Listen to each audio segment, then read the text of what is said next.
사랑합니다. 먼저 9절에서 놀라고 놀라라 라고 표현하고 있습니다. 이걸 원어를 보면은 망설이다 라는 의미를 가진 그런 단어이기도 합니다.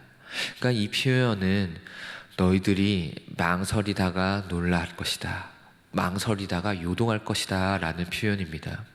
그 무엇을 망설였을까요? 이거는 하나님을 선택하는 것, 그것을 망설인 그 모든 순간들을 이야기합니다.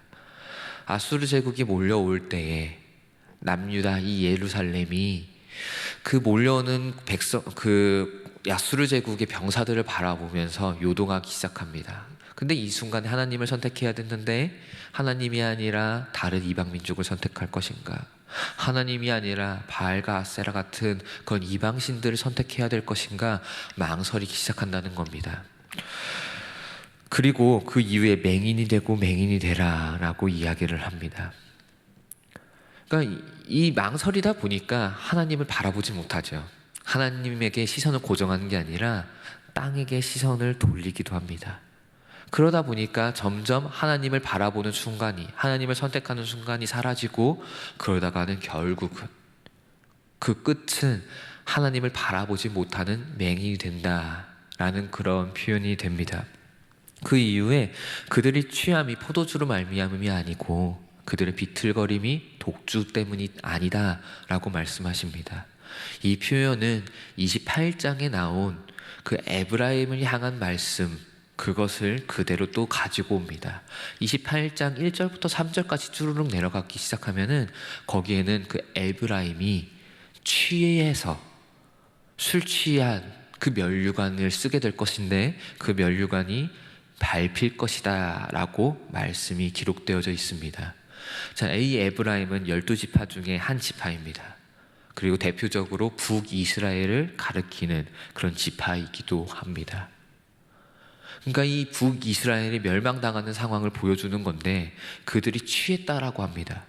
그것을 가지고 오는데 그들이 취한 것은 포도주를 마셨기 때문이 아니라 그들이 취해서 비틀거려서 하나님을 선택할지 아니면 세상적인 그런 지혜들을 선택할지 비틀거린 것이 독주 때문이 아니었다라고 말씀을 하는 것입니다. 그리고 그 다음에 10절로 넘어가는데 이 9절과 10절 사이에는 사실은 한글로 번역되지 않은 한 전치사가 있습니다. 키라는 그 히브리어입니다. 이 전치사는 왜냐하면 혹은 그때에 이런 것들로 해석이 되어집니다. 그러니까 앞에 계속해서 이야기하는 것은 하나님을 선택하지 못하고 비틀거리는 모습을 이야기를 합니다. 에브라임과 같이 너희들 또한 지금 비틀거리고 있는데 그러고 있는데 자 그때에 혹은 그 이유가 왜냐하면 여호와께서 깊이 잠드는 영을 부어주셔서 깊이 잠드는 영을 너희들에게 부어주사 그렇기 때문에 너희들이 비틀거리고 그렇기 때문에 너희들이 거기서 요동하고 있는 것이다 라는 그런 말씀을 주시고 계십니다. 근데 이 깊은 잠든 영이 부어졌을 때 나타나는 하나의 현상이 있습니다. 그 현상은 뭐냐면은 책을 읽을 수 없습니다. 하나님의 말씀이 기록되어져 있는 이 말씀들을 읽을 수가 없습니다. 심지어는 그 선지자들, 그 지도자들이라는 그 선견자들에게 책을 가지고 가서 이게 뭔지 좀 알려주세요, 이거 좀 읽어주세요 라고 이야기를 할 때도 그 자들이 영이 잠겨서 잠들어 버려서 이제 이 책이 봉해졌다, 내가 펴서 읽을 수가 없다라고 이야기를 할 것이다 라고 이야기를 합니다. 이게 되게 무섭습니다. 그러니까 분명히 알고 싶어도 알지를 못한다는 거예요. 근데 그렇게 된 이유가 하나님께서 분명히 설명해 주고 계십니다. 그 이유가 뭐냐면은 그들에게는 경외하는 모습은 있었으나 그 마음이, 그들이 하나님을 섬기는 모습은 있었으나 그 마음이 하나님을 향하지 않았습니다. 하나님을 섬긴다고 예배드리는 모습은 있었는데 그런데 그 마음에는 하나님을 사랑하는 모습이, 진짜 하나님만을 섬기는, 하나님만을 신뢰하는 그 감정이 그 마음 안에 없었습니다. 그러니까 계속해서 요동하는 거죠. 하나님을 선택할까? 아니면은 세상적인 지혜를 선택할까? 뭐를 선택해야 되지? 그래서 비틀거립니다. 마치 포도주와 독주를 먹은 것 같이 비틀거리기 시작합니다. 어떻게 해야 되느냐? 하나님을 선택하면은 망할 것 같고, 그렇다고 세상적인 걸 선택하자니, 세상적인 지혜를 선택하자니 그것도 망할 것만 같은 그 이도저도 못하는 어중간한 그런 신앙, 이도저도 아닌 그 마음은 없고 행동만 있는, 그저 그 예배자리 가운데 나갔다는 것만으로 위안을 얻으면서, 그래 내가 그래도 예배자리 가운데 나갔는데 하나님을 진심으로 사랑하지 못했어도 그래도 그거 아시고 도와주시겠지 라는 그런 이상한 잘못된 신앙을 가지고 나온 그런 이스라엘 백성들을 향해서 하나님께서 심판의 말씀을 하신 겁니다. 너희들 비틀거리고 있지. 내가 그때에 잠드는 영을, 깊게 잠드는 영을 너에게 부어서 너희들이 도저히 나의 말을 받지 못하게 할 것이다. 그래서 내가 너희들을 분명히 심판할 것이다 라는 그런 말씀을 하신 겁니다. 참 두렵습니다. 저도 사실 되게 두렵습니다. 목사라서 예배를 빠질 수 없어서 자리에 앉아 있는 건 아닌가. 내가 예배를 드리려고 딱 나왔는데 거기서 진짜 하나님의 말씀을 받고 있는 건가? 진짜 내가 하나님을 사랑하고 진짜 하나님을 신뢰하는 마음으로 나왔는가? 저 자신하지 못합니다. 성도님들은 어떠십니까? 지금 이 자리에, 이 새벽에 잠에 깨어서 귀하게 이 자리에 나오셨는데, 이 자리에 나오실 때 습관적으로 그냥 내가 신앙생활 하는 것에 있어서 새벽 기도 해야 된다고 하니까 그래서 나오신 건 아니십니까? 진짜 하나님의 말씀을 듣고 또한 이 자리에 엎드려서 주님을 외치기 위해서 나오신 거 맞으십니까? 행동은 있는데 그 행동 안에 마음이 같이 있으십니까? 무섭습니다. 그리고 때로는 어려운 일이 다가올 때 세상적인 지혜, 그것과 하나님의 말씀, 이 사이에서 왔다 갔다 갈팡질팡 하시진 않으십니까? 하나님의 말씀대로 행하긴 하는데 진짜 이 길이 맞나? 진짜 괜찮나? 라는 그런 생각하고 계신 건 아니십니까?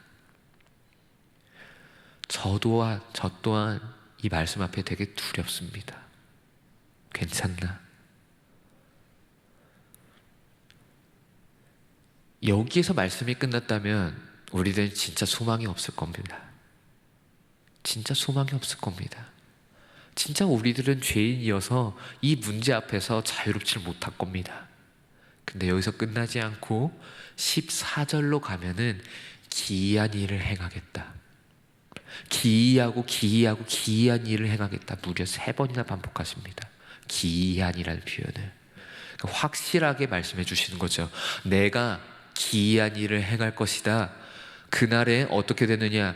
모든 지혜자의 지혜가 그 총명들이 아무것도 아니게 만들 것이다. 이게 이스라엘 백성들에게는 포로 귀환에 대해서 이야기를 하는 건데, 현대로 넘어오게 되면은 우리들 갈팡질팡하게 했었던 그 모든 것들을 다 없애고 하나님을 선택할 수 있는 존재로, 그와 같이 여겨지는 존재로 기이한 일, 그 기적과 같은 일을 우리들에게 행하시겠다라고 말씀합니다. 여기 주어가 누구입니까? 우리들이었습니까? 아닙니다. 여호와께서 말씀하시니 13절에 거기서 여호와께서 말씀하시니라고 시작되어졌고 14절까지 여호와께서 말씀하시는 구절입니다. 14절에 내가 여호와 하나님께서입니다. 우리가 아닙니다. 우리가 아니라 여호와 하나님께서 기이한 일을 행하겠다. 그래서 행함은 있는데 마음이 없는 너희들을 내가 구원하겠다.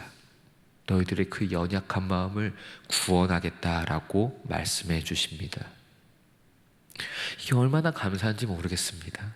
우리들은 능력이 없으나 하나님이 하시겠답니다. 그렇다면 이때 우리가 해야 될 건 뭘까요? 하나님 앞에 납작 엎드리는 거 아닐까요? 행함은 있는데 마음이 없어서 연약해지고 무너지고 잘못된 길을 가는 우리들을 하나님께서 건져내 주시겠답니다.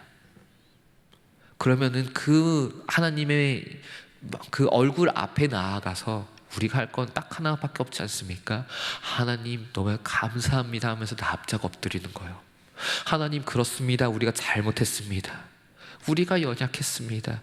우리가 너무나도 부족했습니다. 그래서 갈팡질팡했습니다.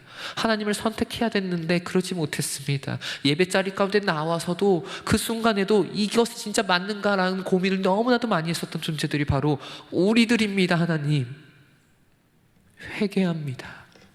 살려주시옵소서 라고 하면서 납작 엎드리는 게 우리가 마땅히 해야 되는 것인 줄 믿습니다. 말씀을 맺겠습니다. 하나님은 우리를 너무나도 잘 아십니다. 행함은 있으나 때로는 마음이 없다는 것 또한 너무나도 잘 아십니다. 우리가 너무나도 불쌍한 존재라는 걸 너무 잘 아십니다. 그래서 하나님은 말씀하십니다. 내가 기이한 일 행하겠다. 너희들 불가능하니까 내가 행하겠다.